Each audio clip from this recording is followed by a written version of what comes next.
bienvenue sur la chaîne YouTube de l'Harmattan.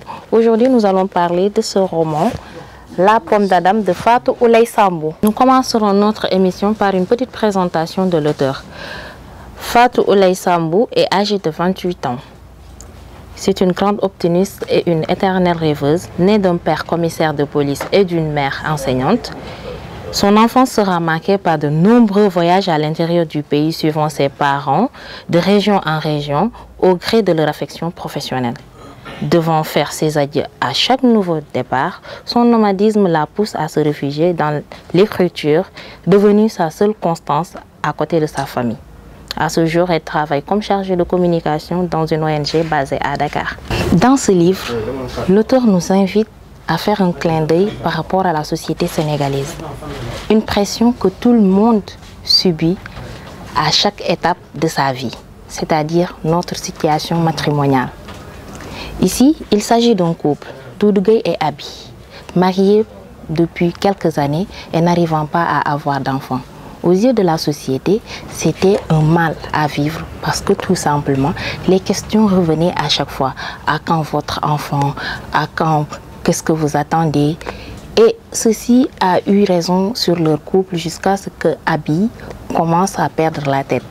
Ainsi, ils vont consulter un psychiatre et le psychiatre devait normalement être la solution, l'avancement dans leur couple. Hélas, ce sera là le début de tout leur malheur car Doudou va rencontrer là-bas la jeune stagiaire Rokhaya.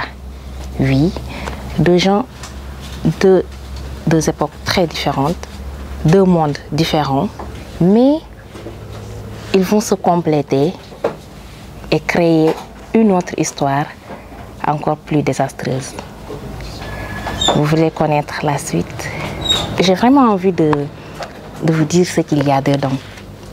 Mais il faut que tout le monde essaie de lire et d'avoir son opinion. Donc je vous invite à venir à l'Harmattan. Il est disponible, très accessible, très accrochant. Il vous tient en haleine tout au long de la lecture.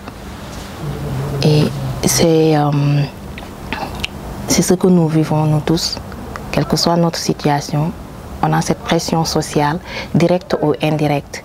Et cette pression a des conséquences qui nous affectent tous les jours, au quotidien. Nous arrivons à la fin de cette émission, c'est la phrase que j'aime vraiment pas dire parce que je voudrais pas vous quitter, mais il le faut hélas. Et je vous demande de me retrouver dans une toute autre émission.